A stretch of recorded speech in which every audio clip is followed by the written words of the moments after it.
33b, the second wide line, about 10 lines from the bottom.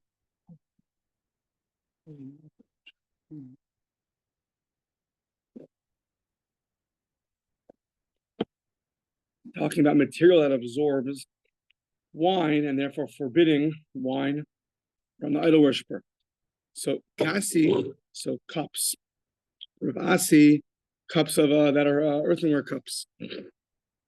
And it's like, I don't know if it's one-time cups, but it's not things that are used for long-term storage.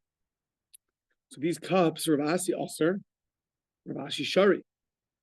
Ravasi prohibited them, and Ravashi permitted them. If an idol worshiper drink from it, he drinks from it once, everyone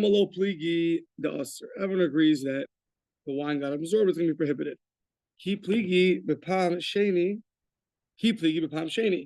Where do they argue? The second time he drank, because the first time they drank, the first time the cup was used, it's still soft, and therefore the material of the cup is more absorbent.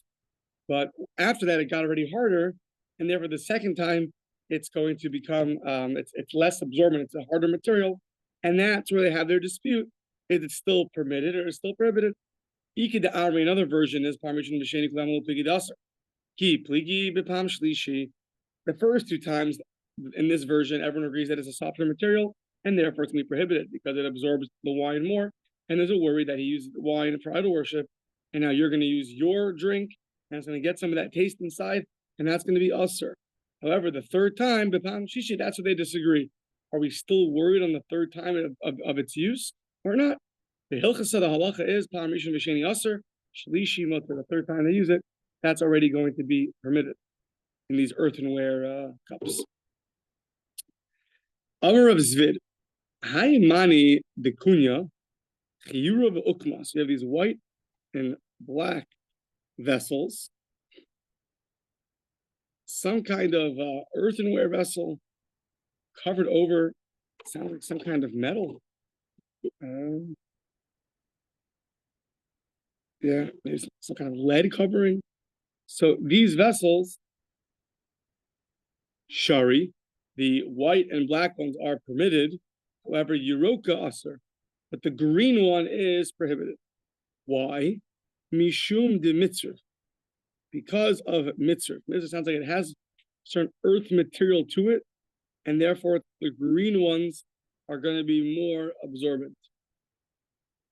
The isbahu kartufne puhu asiri. But if it has kartufne are cracks, then for sure it's prohibited, because once it has cracks, that's going to absorb the wine. Darish maremar kunya. So says maremar kunya. So these earthenware cups that we're talking about, bein uchme, bein chiyur, whether they're white or whether they're black, bein yeruka, even the green ones are going to be permitted. So now, white, black, green permitted. Now, and because they're not so absorbent, we're not worried about their absorption. So it says the Gemara, Ma yishna mechametz Pesach. What's the difference between that and chametz on Pesach? Debo, meaning we inquired about chametz on Pesach. Mimar Amar from Mar Amar, Honey Mani, the Kunya Mal Pischa.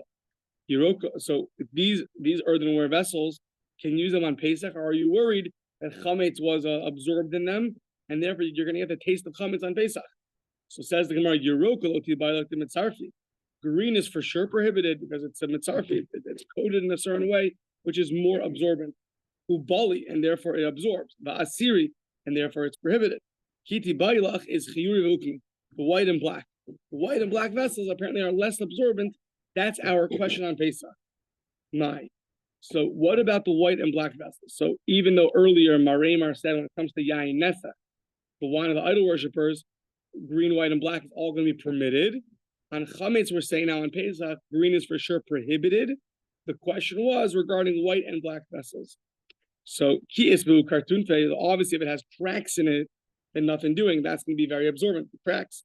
Loti bailach devate boli asiri, it's for sure going to absorb and therefore it's going to be prohibited. Kiti bailach, The shei when it's smooth. My, what's the halacha? Amar lahu ana. Next page.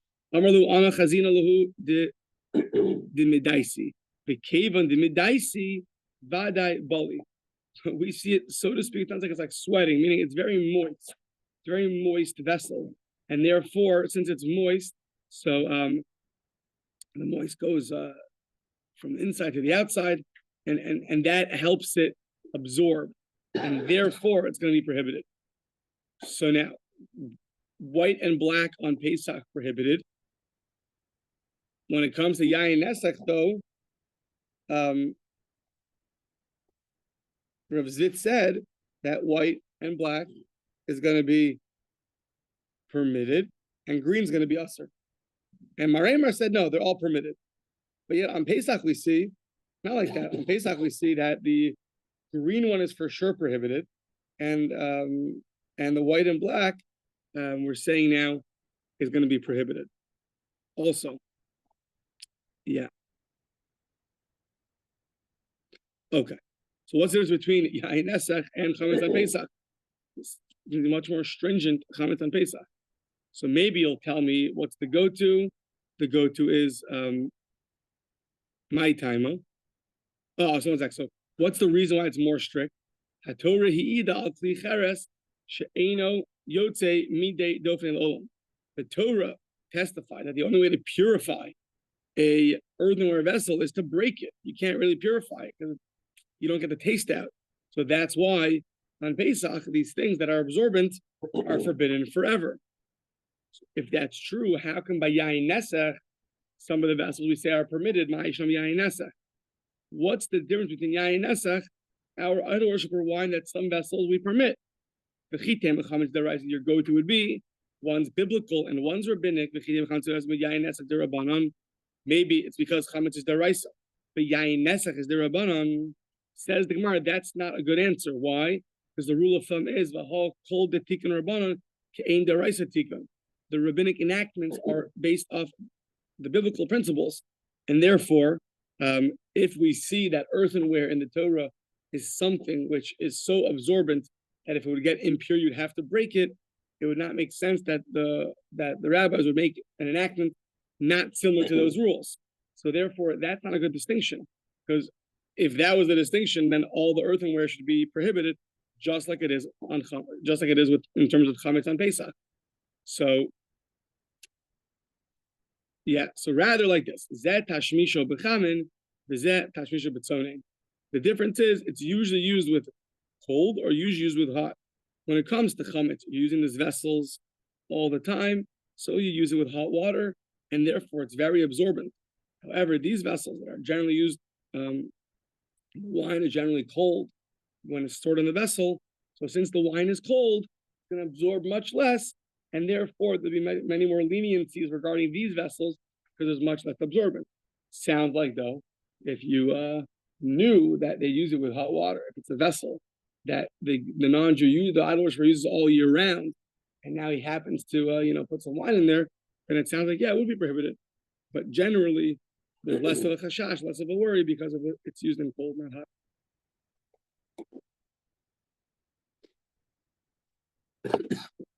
Okay. Rabbi Akiva, Ikla le Ginzak. Rabbi Akiva visited a place called Ginzak. And they asked from him a number of questions, and he didn't know the answers. One of them is relevant to us, but we're going to mention all of them. Bo, my name is Anan Lashos. Oh, Ain is Anan Lashos. It's a Gemara in Tainus, talks about fasting. And let's say a person plans to fast. So can he start like halfway into the day? He happened to not have eaten. He was busy, didn't eat breakfast. Now it's 1 p.m. Can he now finish the fast or not? Or a fast has to be, you can't do it. You can't break it up. A fast is a 24-hour thing, not a, I happen to not have eaten the first half of the day. Let me just fast now for the rest of the day, and that counts as a fast. So I think there's talking about fasting when it doesn't rain. So either way, so that's called mis'anan l'shos. Lo ein mis'anan l'shos, or no, so lo havibiyah, that he didn't have the answer. Here's what we need: kankanim, these different jugs of the idol worshippers, the earthenware jugs. Asurin or mutarin. Are they prohibited or are they permitted? We'll have the other. You gotta know. So it's interesting. But Meshimish Moshe Kol Shabbos Yimei Milu. So Moshe Rabbeinu during the 7 days of inauguration was when he was putting up the tabernacle. So the question was, what was he wearing at that time? So he wasn't wearing the clothing of the Kohen Gadol, because the Torah says that's made for Aaron the Kohen specifically. So the question is, what was he wearing during that time?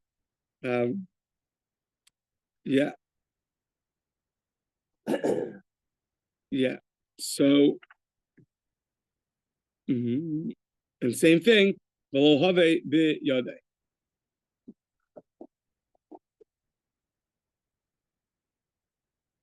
Yeah. V'lo have b'yodei. Also, Shal Beit Midrash. Rabbi Kiva went and asked the people in the base medrash, people in the study halls, Amri, and they told him, Hilchas of the halachas, misanan l'shos. You could be misanan l'shos, im hishlam mispal tfilas tainas.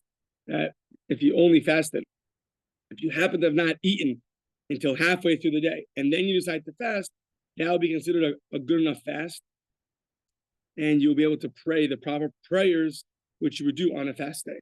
That counts. The hilchas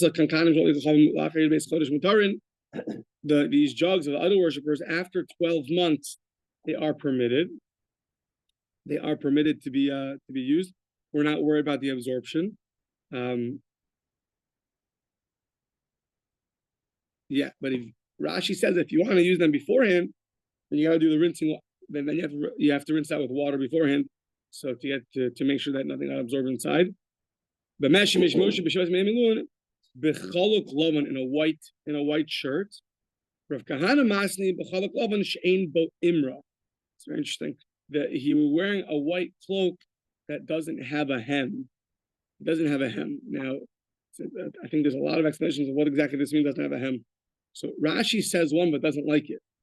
He says it doesn't have a hem, so people shouldn't suspect him of stealing the money in the Mishkan. So Rashi doesn't like that. Tosfos says a number of other explanations that when it doesn't have a hem, it looks nicer. It looks nicer. It looks fresher without a hem. So maybe that's what it means. I heard a different explanation is that a little bit more philosophical, but a hem. Why do you put a hem in? You put a hem so you can stretch out the clothing, right? When you grow a little bit, you can let it loose. You can let it loose and it makes more space. If you don't have a hem, so then there's no room for that. So Moshe, putting up the Mishkan, was trying to emulate being an angel. Being an angel. The same way we wear white, on Yom Kippur, being an angel. And so therefore he wore the clothing that doesn't have a hem, because to signify that an angel is called an omed. He's standing. He can't grow. A Jew can grow. We can grow in our service of Hashem. But for that period of time, he wanted to show, he was trying to emulate an angel. That's why I had no hem. Okay. Continuing, hachartzanim v'hazagim. So this is like the grape peels and the grape residue. Grape seeds and grape peels. Grape seeds and grape peels. Yeah. So that the Mishnah said is also going to be prohibited. Yeah. Yeah. Yeah. Rav Meir said they're prohibited for any benefit. If Chachamim say it's only if they were moist, they're going to be prohibited. If they're dry, they're going to be permitted. Okay, so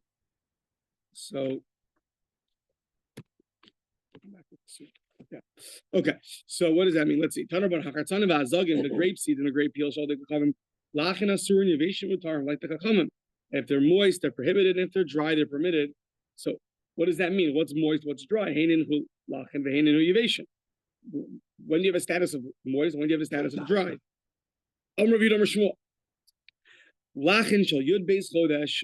Moist means the first 12 months. After you get the wine squeezed out of it, it's still moist. Yeveshim is yud beis chodesh. Dry means after 12 months. Itmar Amar Rabbi Yochanan Kishehena Surin Asurin Afilu Behana. Says Rabbi Barchana, in the name of Rabbi Yochanan, when they're prohibited not only for consumption, but prohibited for any benefit. Kishein mutar, when they're permitted, mutar nafilu ba'achila. They're permitted even to eat. Amar Zvid Hayi Durdaya. these I think the sediment, Hayidurdaya de Chamra, the Aramai, the Aramean wine sediment, Basar Tresa Yarchi Shasa, after 12 months, is going to be Shari, is going to be permitted. Amr of Chaviva, Breda Rava, says the son of Rava, Honey Gulfe, these jugs, Basar Tresa Yarchi Shasa Shari, after 12 months are permitted. Amr of Chaviva, Honey Afta, these Afta is like a small leather canteen, small leather flask. After the Taya, an Arabian little leather flask, it's called an Afta. After 12 months, they are mutter. Yeah? No. Yeah, so does this mean after 12 months we can pretty much use anything for anything? Yeah. Well, not if it's used with hot water, it sounds like. I don't know. Well, I don't know. That hot water was by earthenware. Mm-hmm. These are leather. What would happen with hot water and leather? Good question. Good question. Presumably hot water would also help absorb if it's leather.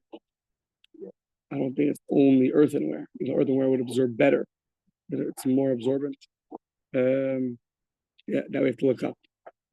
That's hard to look up. Now we can look up. Yeah. After 12 months, it should be good, right? After the time of Shasa, Shari, Amr Vacha, Breder of Ika, honey, Purtsani. These Purtsani is like the residue of the grapes, the leftover parts of the grapes, the Aramaida of the Arameans. Same thing. Basar, Tracy Arki, Shasa Shari. After 12 months, it's permitted. Amr Vacha, Breder Rava, honey, Gulfi, Shrikmi, Ukmi. So these brown and black jugs also, no? Yeah. The black and the brown ones, same thing. Basar, Shari, after 12 months, it's going to be permitted. Veha Murias. So this is the fish oil. So now the Mishnah told us that there was a concern by two things, if I remember correctly. Murias, there was the fish oil, and there was the cheese of the base unaiki. Both of those were prohibited for consumption according to Rav Meir, and according to the Chalim, they were not prohibited for consumption. So now, one at a time. What's the Murias, this fish oil? So it says, Tanarban on Murias, the Brisa says, Murias uman mutter. The Murias of a, literally uman's like a craftsman. It means like a professional, because you're not worried about them. Why? Because they're not going to put wine inside. We'll see why. But someone who works with this fish oil, we're not worried that they swapped it and put their wine inside the jugs, or they mix it together with the fish oil, or they replace it with the fish oil. Yeah, why not? Let's see. Rabbi Dovid ben Gamliel, Omer Mishum ben Gamliel, af chilek uman mutter. Even chilek, some kind of fish, different kind of fish oil.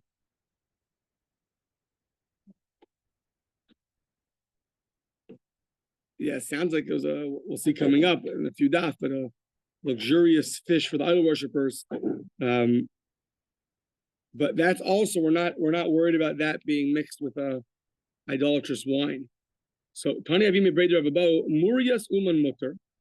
So it says Murias Uman is mutter. The fish oil of the professional fish oil men are permitted. Why? So who Tani La who Amar La? Can he explain to you? Pam Rishon V'Sheni Mutter. The first time and the second time that these things are filled with fish oil, it's permitted because they put a lot of salt and water in. So it sounds like if any little wine in there, it'll take it away. But shlishi sounds like the third time they use it, they put less in. So my time, Pam Rishon V'Sheni the Nafesh Shumnayu Lo Tzarich Lemirmi Behu Chamra. The first two times there's so much fish oil, so much fat, so much oil there that there's no need to put any wine inside. However, Mikan ve'elech Ramabu Chamra. But after the second time, it sounds like it was common they would throw the wine. I guess they would mix the wine with the fish oil. And that would be some kind of, what would that do for them? Would be a dish? What kind of dish? Probably just change the flavor. Change the flavor a little bit, yeah. This is specific murios of the professionals.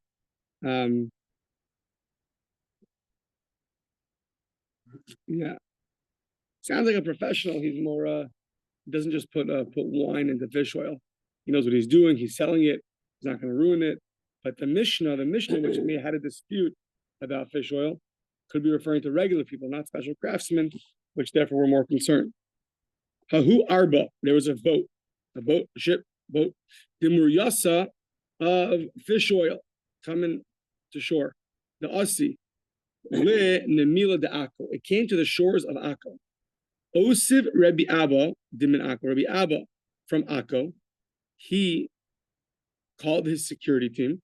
He Neture Bahada, he put guards over there to make sure it doesn't arrive, and they quickly swap all of the fish oil with idolatrous wine. Amr Le Rava, I don't understand. And until now, you had nobody watching. Aren't you worried? Ad ha'idna manatra. Who watched it up until this point? Amr Le ad ha'idna. What's it to worry about? Until what's it to worry about? Lamai nechach lo. Imishum de ma'arve be chamra. If you're worried that wine was mixed in, so the following. Kista de Murias bluma. One measurement called the kista of Muria, it cost a bluma. A kista de chamra be'arba lumi. And a measurement of wine costs 4 lumi. So wine is much more expensive. So why would you go and mix wine with your fish oil? You're lowering the price of the wine. You can't sell it for as much. So we're not worried about that. We're not worried about that happening. And until now, they would have done that. So that's only in their country. However, here Rashi says, here in Eretz Yisrael and Akko, the wine is very cheap and the fish oil is very expensive.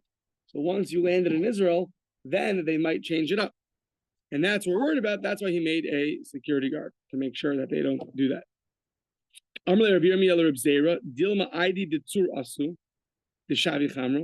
Maybe on the way here they stopped by Tzur, and Tzur it's equal pricing, and therefore they would have changed it. No. Hasam itule upeshure ika. There, the water goes. It doesn't go straight. It goes more like in curves, and a lot of snow has melted there. Basically, it's not a good place for a boat. The boat's not going to be able to travel well over there. I don't have to be worried that on the way here, they stop by over there and they swap the fish oil on the wine. Now, cheese from the place called Unyaki. Yeah, Gvinas based Unyaki. So once again, Rav Meir prohibits it for consumption, and Chachamim prohibits it from benefiting from it, and Chachamim prohibit it from consumption. One more time. Rav Meir prohibits it from any benefit, and Chachamim say only to consume it, but not to get any benefit from it. That would be permitted, according to the Chachamim. Ugvinas based Unyaki. So now, Amr Shim ben Lakish. Why did they aser? Why did they prohibit Gvinas Onaiki, the cheese from the place called Onaiki? What's the reason? Mipnei Sherov Agalim shall also ear Nishchatin Lavos Cholim. Since most calves of that city are slaughtered for idol worship, therefore the cheese that comes out of that city is also going to be prohibited. So, says the Gemara, my area rove agalim. Why is it only because most calves are slaughtered? Afilu miyut nami. Even if it was only a small number of calves that are slaughtered for idol worship, that's still enough to prohibit it. The Rav Meir all over Shas, in a number of different cases, is always worried for the minority. There's different cases where, would that happen to the person? Good chance not. But Rav Meir says, yeah, As long as there's a small chance it'll happen, I'm worried for that chance. It's called Rav Meir Chayish L'miyuta. So now, in our Mishnah, where Rav Meir prohibits it through consumption, why are you telling me that it's only because most calves are slaughtered for idol worship? Even if a few calves were slaughtered for idol worship, that would be enough to prohibit, according to Rav Meir. So now, it sounds like calves weren't the only things there producing milk. And basically, you're going to have now two groups of animals. So you're going to be looking at the calves, a minority or majority of calves. That's one of your groups that you're looking at. And then there's the other animals that might produce milk also, all the other animals. So now, if you look at it like that with these two groups, so E Amris Ro, if you say that most calves,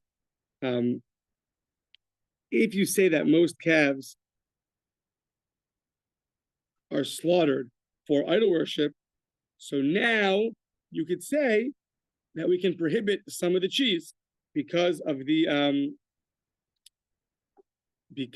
of those majority of calves, a number of them, their milk was taken and it was congealed, and now you have cheese. From those majority, you have a minority that the cheese was used for idol worship. So, okay, that makes sense. However, if you only told me that a minority of calves were slaughtered for idol worship, so now you have two pools. So first of all, you have Kevanika Rova Golim, the Einish Chatlam. Within the calf family, you have, if you would have said a minority are slaughtered for idol worship, what would that mean? That a majority are not slaughtered for idol worship. And now you have the other animals. You're also concerned about their cheese. And you have the other animals, Ikanami Shar Behemos, the Einish Chatlam Avodas Kachavim. And now you have the second group, all the other animals, which are not slaughtered for idol worship. What do you have? You have majority of calves, which are not slaughtered. Majority of other animals that are not slaughtered. And you have one little minority. So now that's called Havale Miyuta de Miyuta. That's a minority of a minority. Because you have two groups of animals, and out of, there's not a minority in the total, but there's a minority of a minority. So that Rav Meir never was worried about. That's Havale Miyuta de Miyuta. Umiyuta de Miyuta lo chayish Meir. He's never worried for that. Therefore, the Gemara says that the reason why he is worried is because most of the calves were slaughtered for idol worship. So now within that group, he's worried about, out of those calves, a minority of them, the milk was used for the milk was used to be congealed into cheese, and that cheese was used for idol worship, and it's that we're worried about.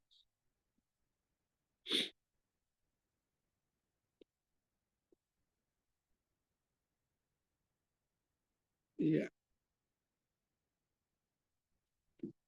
He says a little bit differently. He says that when you have the rest of the animals, so they're the majority, and the calves are really the minority. So when you look at the two groups, all the other animals is really the majority, and the calves are the minority. So Rav Meir is worried about the minority, meaning he's worried about the calves. But if even within the calves it's only a minority, that's a double minority. That's the calves itself are a minority, and out of the calves, only a minority are slaughtered for idol worship. That's why the Gemara didn't say that. But in this case, it's just that most calves are slaughtered for idol worship. They are a minority. So you're only worried for one minority, not a double minority. And therefore, that's why Rav Meir is worried. Yeah. Okay. Now, yeah. Amr le Rav Shimon bar El Yakim le Rav Shimon ben Lakish. So we made a sort of a jump over here. That since the animal itself is slaughtered for idol worship, we're now going to prohibit the cheese, the congealed cheese for idol worship. How does that happen? How do you make that jump? The animal is slaughtered with intent of idol worship, but the cheese is now going to be prohibited.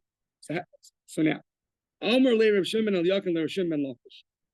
Kinish chatin la avodas kachavim ma'yahave. So they shecht the animal with intent to serve it as an idol. So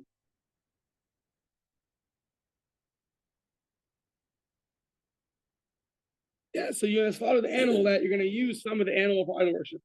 Okay, but how does that prohibit the cheese of the animal automatically as idolatrous cheese? So just because you slaughtered it with the intent of, let's say, throwing the blood for idols, how does the slaughtering with the intent that you will use the animal for in another way for idol worship, how does that make it idolatrous? So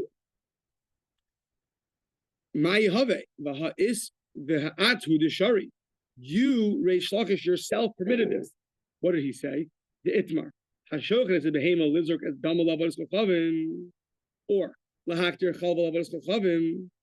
now you're shechting an animal because you want to throw the blood for your idol, or you're shechting your animal in order to burn the fats of the animal for your idol. So what's the halacha? So the shechting is not for the idol worship. The shechting is the shechting because you need the fats or you need the blood. It's the next thing you're going to do. You want to use that for your idol. So does that right now make that that the animal is now prohibited? Because later on you're going to use something for an idol or not? Rabbi Yochanan Amar Asura. Yes, it's prohibited. Now, why does he hold that? So Kesavar, two steps really. Mechashvin me'avodah avodah. First of all, Rabbi Yochanan says that you can have an improper thought from one avodah to another avodah, and it's going to prohibit it. So you can have a thought while you're shechting about what you want to do by the throwing of the blood, and that's going to invalidate it. How does he know that? Yalfinan chutz mi bifnim. We learn out slaughtering for idol worship from the slaughtering in the temple, where if you would do that, that's called pigel. Improper thoughts are called pigel. So just like over there, you cannot shecht it, to eat it a week later. You cannot shecht it to with the wrong thought of what you can do by throwing the blood. So just like over there, it's prohibited. Says Rabbi Yochanan, it'll be prohibited here also.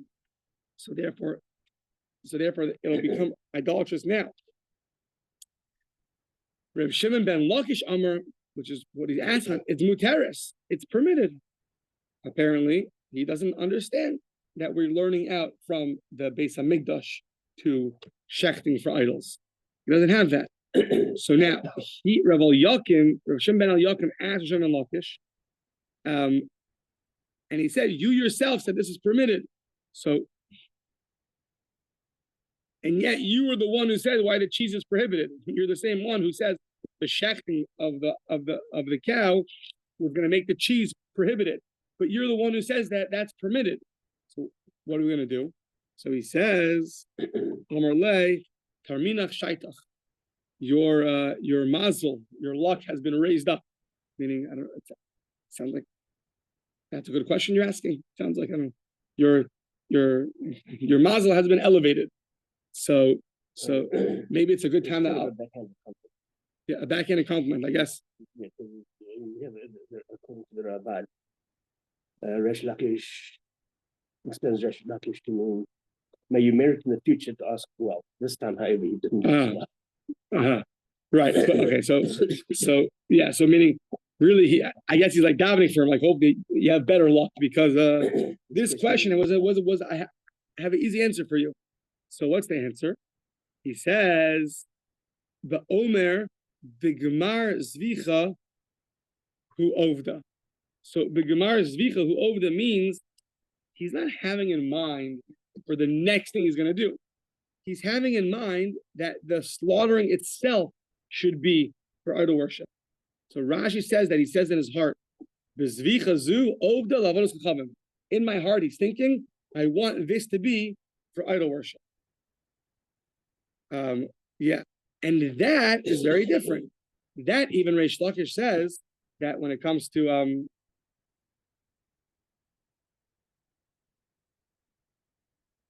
that Reish Lakish says it's going to be prohibited. If in the beginning of the shechita you want that by the time you finish the animals will be prohibited for idol worship, then that will prohibit the animal for idol worship. Yeah, and that's the answer. So we're not thinking about the next thing we're going to do. We're going to throw the blood, or we're going to burn the fat. We're thinking about the end of the shechita, and that's why Reish Lakish will hold that it's going to be prohibited.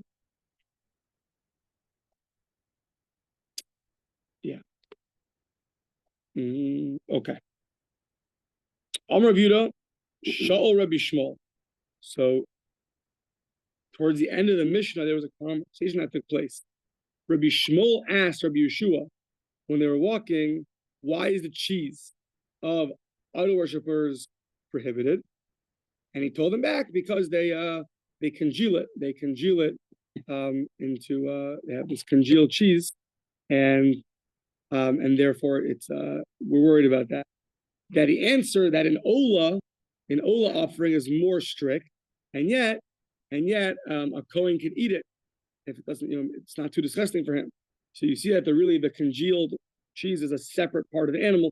So therefore, how could an ola, which is more strict, be more lenient than this case, which is less strict? And then he distracted him and asked him something else. No, that's then. Yeah, okay, fine. Let's see. Okay, so Amar Yehuda Shal Rabbi Shmuel. So now, Amar Rav Agduvi Amar Rav. Is that Agduvi the name of Rav? So, I guess it's here because that's why it's here. In the Mishnah, the conversation took place about the congealed cheese, and it sounds like the underlying reasoning is that it's a separate part of the animal. It's not really attached to the animal, because an ola, you can't benefit from the ola, but yet you can eat the congealed part of it. So you see, that's a different part of the animal. So now we're asking another part of the animal is the leftover. Sounds like the dung of the animal. So can you just do not try this in dating? But hamakadish beferish shor haniskal mekudeshes. So the going is rough. You can't afford a ring. You can't afford much.